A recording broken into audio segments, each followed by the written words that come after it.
시다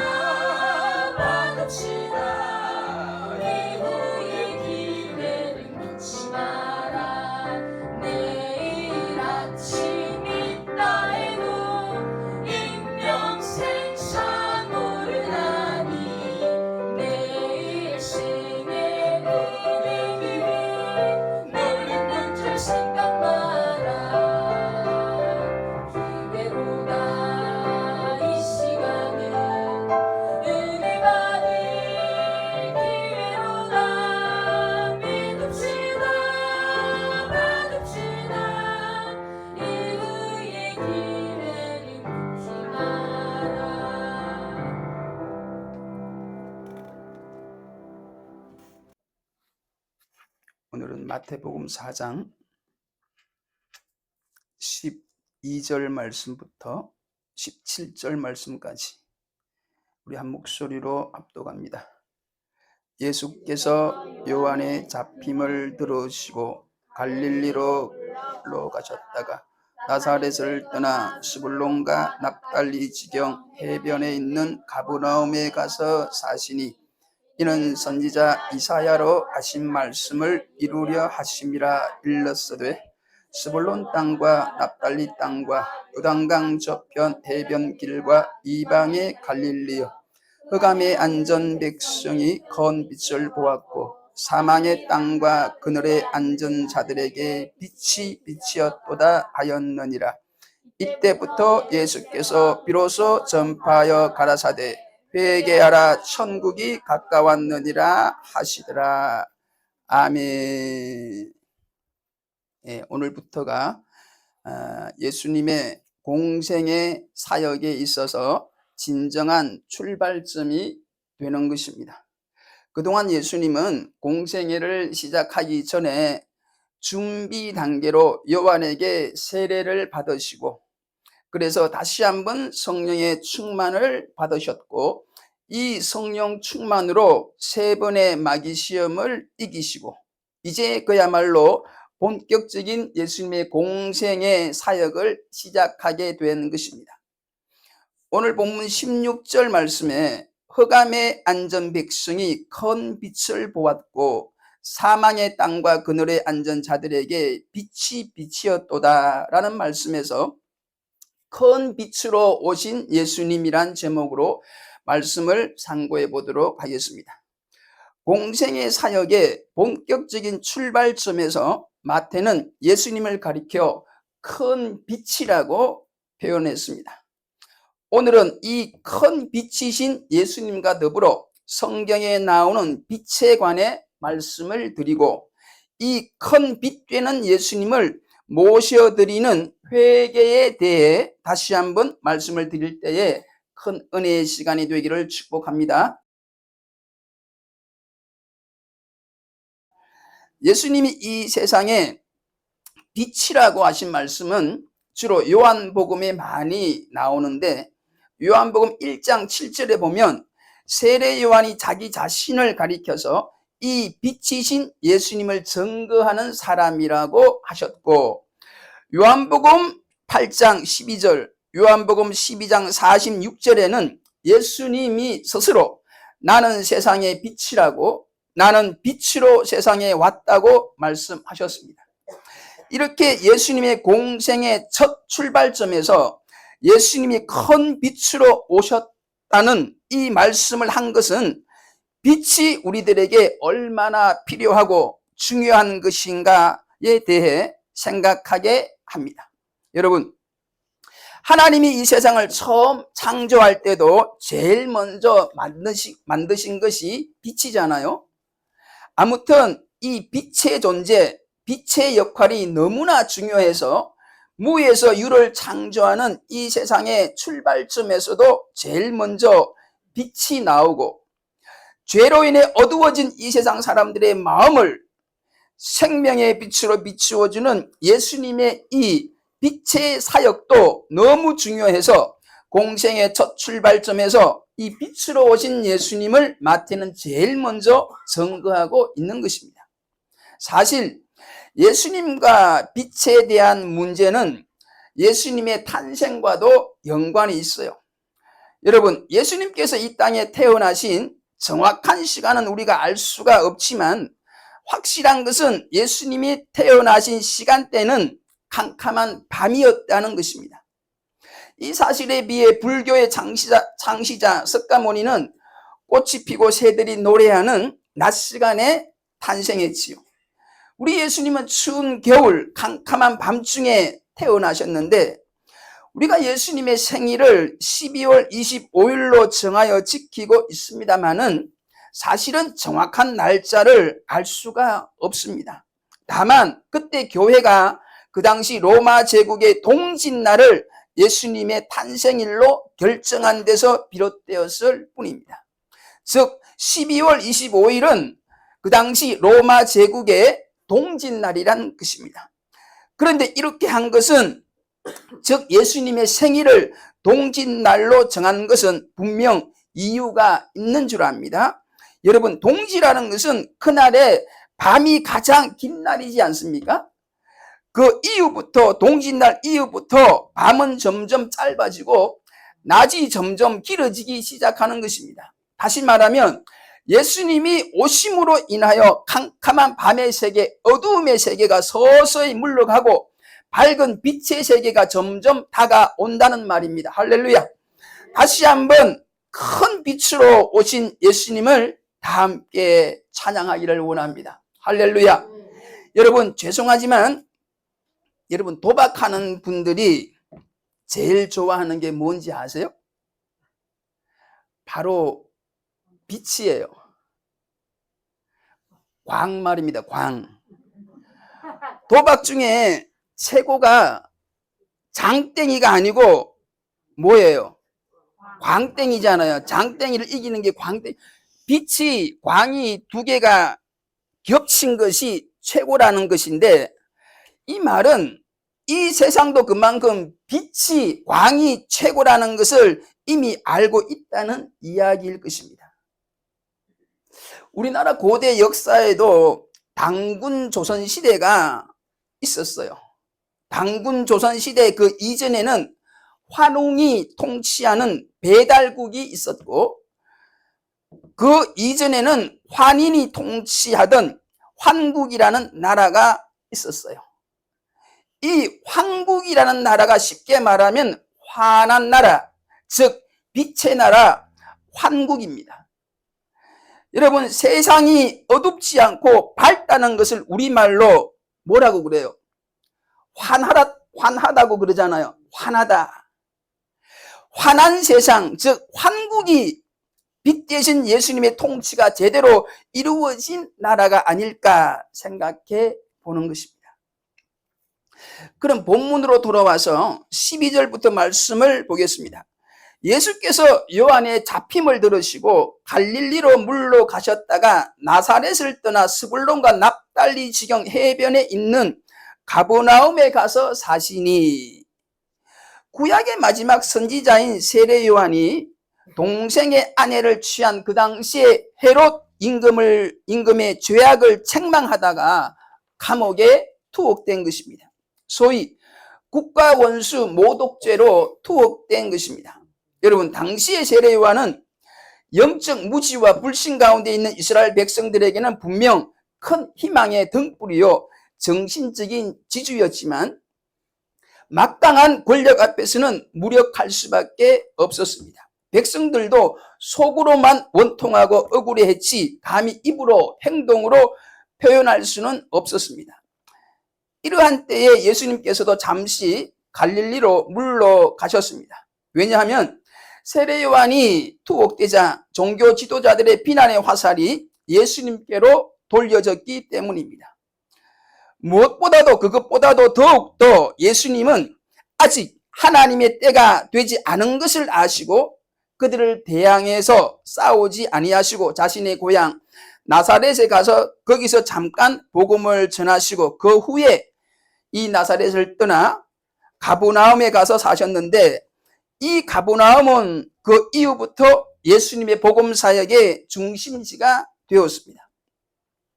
가버나움의 가버는 마을이라는 뜻입니다. 그리고 그 이후에 나움이라는 것은 원래는 나훔이에요.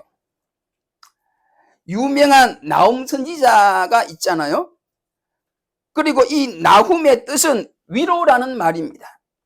그러므로 가버나움은 위로의 마을이라는 뜻입니다. 아무튼 예수님이 본격적인 사역을 이 가버나움에서 시작하게 되므로 이곳에 예수님의 위로가 하늘에서부터 저들에게 넘쳐난 줄로 믿습니다. 이 가버나움은 다메섹과 지중해 연안을 연결하는 국제 도로가 지나는 교통의 요지였기 때문에 그곳에 통행세를 거두는 큰 세관도 있었어요. 본 마태복음을 기록한 마태도 이 세관에서 근무하던 세리였습니다. 또한 이곳은 인구도 많았었고 군사적으로도 중요하여 로마 군대도 주둔해 있었던 곳이고, 무엇보다 가버나움은 스불론과 납달리, 갈릴리와 그 주변의 모든 동네를 연결하는 교통의 중심지였어요. 그러므로 소위 전도 전략상으로도 매우 적절한 곳이라고 볼 수 있습니다. 그러면 예수님께서 이 가버나움에서 사역을 시작하신 것이 구속사적 입장에서 어떤 의미가 있을까요? 이에 대해 성경은 선지자 이사야의 말씀을 이루려 하심이라고 14절에 마태는 말씀하고 있습니다. 계속해서 15절로 16절의 말씀, 스불론 땅과 납달리 땅과 요단강 저편 해변길과 이방의 갈릴리여, 흑암에 앉은 백성이 큰 빛을 보았고 사망의 땅과 그늘에 앉은 자들에게 빛이 빛이었도다. 이 이사야 선지자의 예언이 예수님께서 가버나움에 오셔서 사역을 시작함으로 이루어졌다는 것입니다. 성도 여러분, 스불론과 납달리 요단강 건너편과 해변에 흩어져 있는 여러 동네들은 바로 이스라엘의 국경지대에 속하는 지역입니다.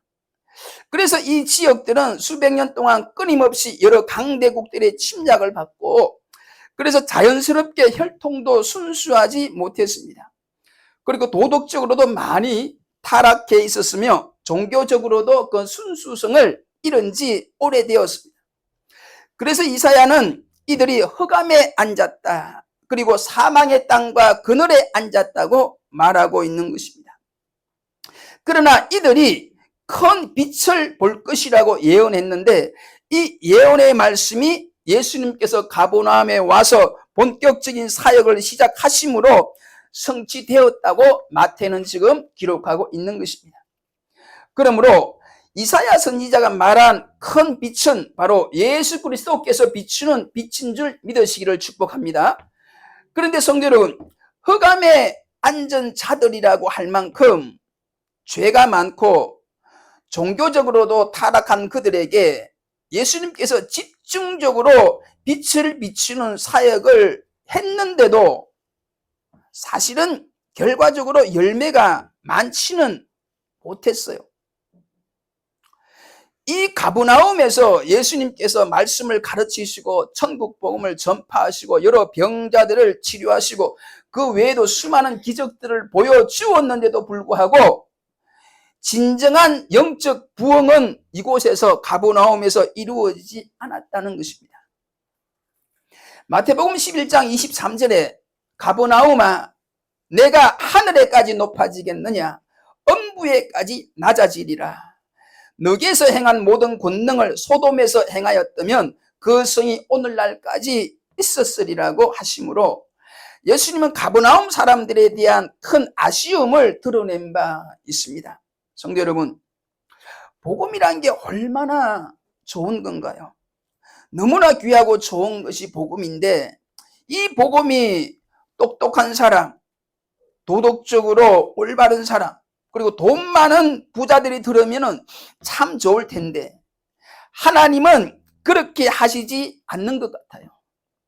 하나님은 가난한 자들, 그리고 배우지 못한 사람들, 더군다나 욕심으로 가득 찬 사람들을 불쌍히 여겨서 항상 이런 사람들에게 복음을 먼저 전하고 있는 줄 믿습니다. 가버나움에게 먼저 복음을 전했듯이 말입니다. 그런데 여러분, 이 가버나움이 그 이후 예수님에게 심한 책망을 받은 것을 우리는 이 시간 꼭 기억했으면 좋겠습니다. 즉, 하나님의 마음은 불쌍한 사람들을 먼저 사랑하고 싶어서 그들에게 복음의 빛을 먼저 비추어 주셨는데도 불구하고 그들은 끝내 그 빛을 받아들이지를 않았다는 것입니다. 즉, 그들을 향한 하나님 아버지의 본심을 저들이 외면한 것이요. 사랑하는 여러분, 복음을 많이 듣는 것이 축복이 아니에요. 설교 말씀을 일주일에 여러 번 듣는 것이 그게 복이 아니란 겁니다. 복음을 듣고 말씀을 듣고 변하여 하늘나라 백성이 되는 게 진정한 축복인 줄 믿습니다. 저는 이 말씀을 준비하면서 여러분들이 이 가버나움 사람이 되지 않도록 기도했어요. 말씀을 들어도 변화되지 않으면 그것을 교만이라 그래요. 하나님은 누구보다도 교만한 사람들을 미워하시고 이 교만한 사람들을 보고 안타까워하십니다. 사랑하는 성도 여러분, 마음의 문을 여시고 예수님의 복음의 빛, 이 생명의 빛, 이 사랑의 빛을 받아들여서 모두가 천국 백성이 되시기를 다시 한번 주의 이름으로 간절히 축복합니다. 사랑하는 여러분, 우리 예수님은 캄캄하고 어두워진 우리 인생을 큰 빛으로 비추어 주시기를 원하고 있는 줄 다시 한번 믿으시기를 축복해요. 원래 흑암에 앉은 자들은, 어두움에서 큰 사람들은 누구나가 빛을 찾으려고 노력하고 또 그 빛을 찾았으면 그 빛을 또 다른 사람들에게 비추려고 노력해요. 문제는 그 어두움이 어떤 어두움이냐, 어떤 흑암이냐가 문제입니다. 예를 들면 어떤 사람들은 어릴 때부터 가난의 흑암 중에 살면서 너무나 찌들리도록 가난하게 자라났기 때문에 열심히 노력하여, 즉 자수성가하여 나중에 자선사업을 하는 분들이 가끔 있어요. 자기가 너무 어두움에서 자랐기 때문에 이 가난의 어두움을 겪고 있는 사람들에게 빛을 비추고 싶은 마음이지요. 또한 우리나라의 몇몇 정치인들은 언론의 자유와 정치의 민주화야말로 우리 국민들이 그토록 소원하고 바라는 빛이라고 말하기도 합니다.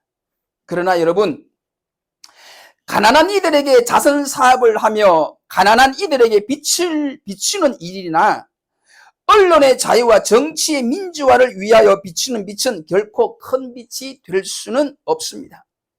이런 빛들은 잠시 비치다가 사라지는 반딧불과 같은 것입니다. 왜냐하면 우리 인간을 어둡게 하는 가장 근본적인 문제는 지독한 가난의 어둠도 아니고 정치적 어둠도 아닙니다. 바로 죄와 죽음의 문제입니다. 죽음은 죄의 결과이기 때문에 한마디로 죄라고 할 수 있는데, 예수님께서는 우리들의 죄로 인한 어두운 마음들을 밝히 비추어 주시기 때문에 예수님이야말로 진정한 큰 빛이라고 말씀하는 것입니다. 사랑하는 성도 여러분, 큰 빛으로 오신 예수님은 먼저 우리들의 영적인 무지를 진리의 빛으로 깨우쳐 주십니다.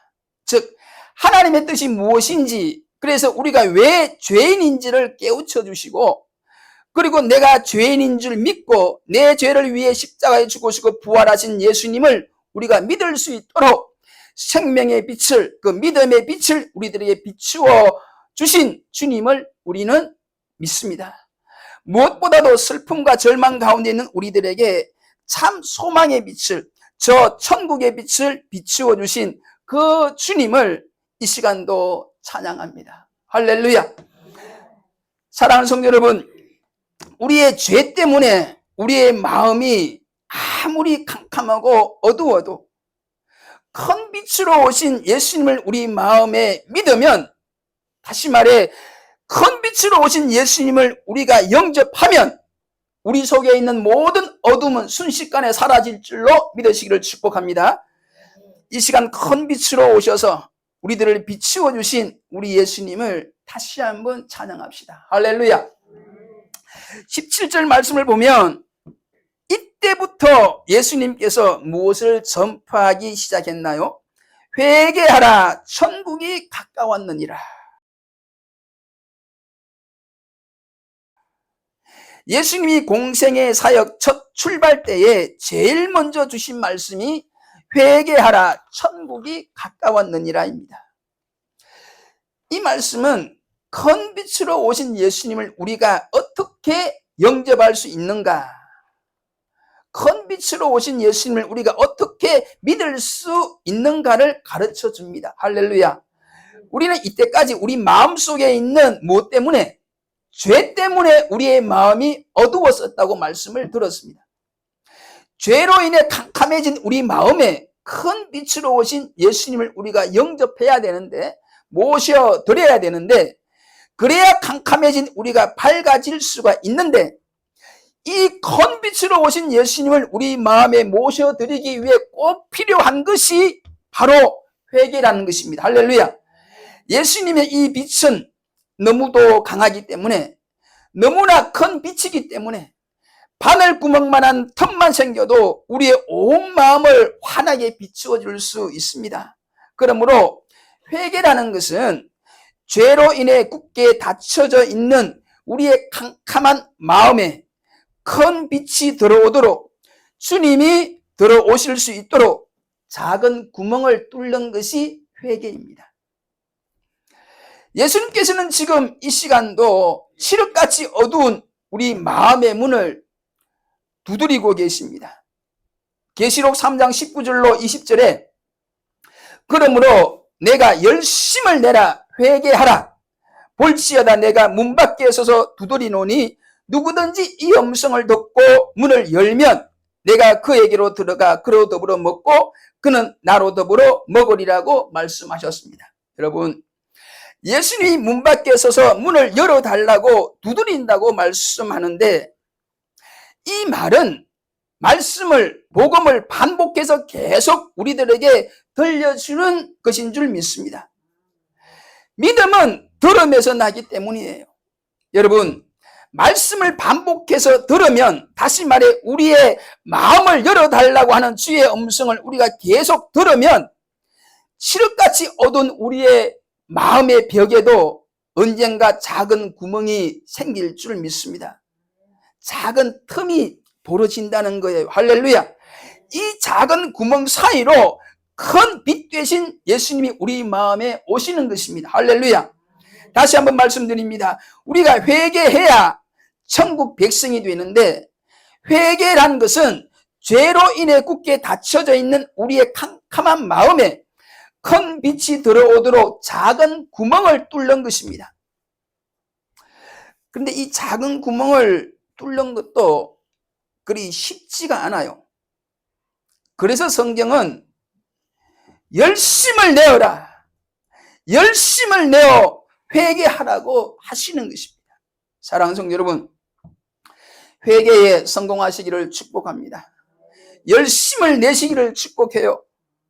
여러분의 캄캄한 마음에 지금도 열어달라고 하시는 주의 음성을 듣고 문을 여시기를 축복합니다. 문이 아니라도 좋아요. 작은 구멍이라도 내어주시면 큰 빛으로 오신 예수님은 그 작은 구멍 사이로 우리의 마음속에 충분히 들어오실 수 있습니다. 할렐루야.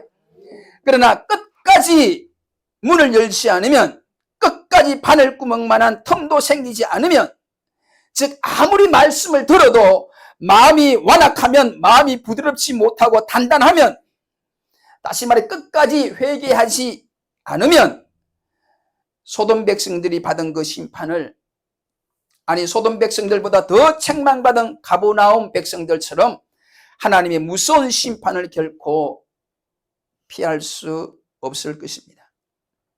사랑하는 여러분, 하나님은 여러분들을 너무나 사랑하십니다. 여러분들을 너무나 사랑하시기 때문에 지금도 말씀으로 여러분들의 마음을 두드리고 계시잖아요.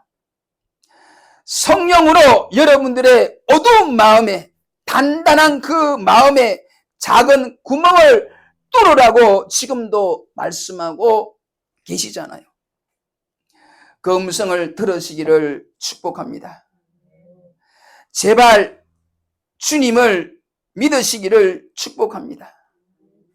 영접하시기를 축복합니다. 영접하는 자, 곧 그 이름을 믿는 자들에게 하나님의 자녀가 되는 권세를 주신다고 하셨잖아요. 여러분, 회개는 마음의 문을 여는 것입니다. 큰 빛으로 오신 예수님을 영접할 수 있도록 작은 구멍을 뚫는 것입니다. 더 이상 지체할 시간이 없어 보여요. 지금도 예수님은, 성령님은 우리들에게 말씀하십니다. 회개하라, 천국이 가까웠느니라. 진정으로 회개하여 우리의 마음의 문을 여시고 조그만 틈이라도, 작은 구멍이라도 뚫으셔서 큰 빛으로 오신 예수님이 우리 마음속에 오실 수 있도록 하셔야 됩니다. 그래야 우리가 천국 백성이 되는 줄로 믿습니다. 기도하겠습니다. 악하고 너무나 못나고 못난 저희들을 포기하지 않으시고 오늘도 말씀하여 주신 하나님 아버지, 진심으로 고맙고 감사를 드립니다. 주님 주신 말씀을 듣고 마음의 문을 열기를 원합니다. 주님의 진리의 빛, 생명의 빛, 소망의 빛을 받기를 간절히 원합니다. 은혜의 주님, 우리가 마음의 문을 열 수 있도록, 굳게 닫힌 우리의 마음의 작은 구멍을 낼 수 있도록 은혜를 주옵소서. 회개의 영을 주시기를 원합니다. 믿고 회개할 수 있도록 은혜를 주옵소서. 은혜의 주님, 조금만 더 열심을 내어 회개할 수 있도록 이 시간도, 기도하는 이 시간도 은혜를 주시기를 원합니다. 지금도 우리의 마음의 문을 계속 두드리시는 주님께 이제는 우리의 마음의 문을 열기를 원합니다. 우리 모든 성도들이 이 시간 마음의 문을 여니 작은 구멍을 뚫었으니 큰 빛으로 오신 주님, 우리 마음에 지금 오시옵소서.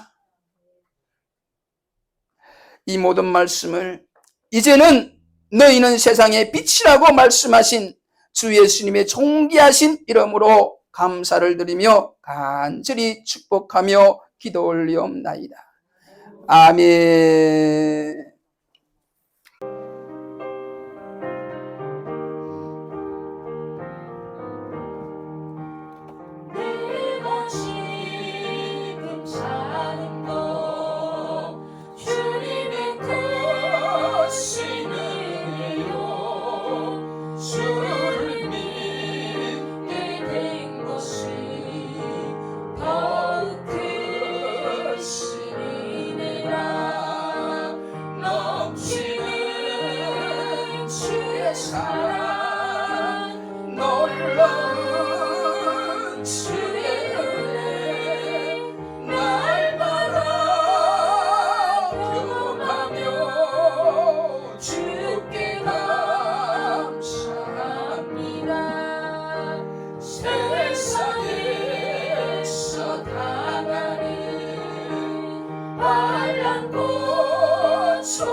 감사합니다.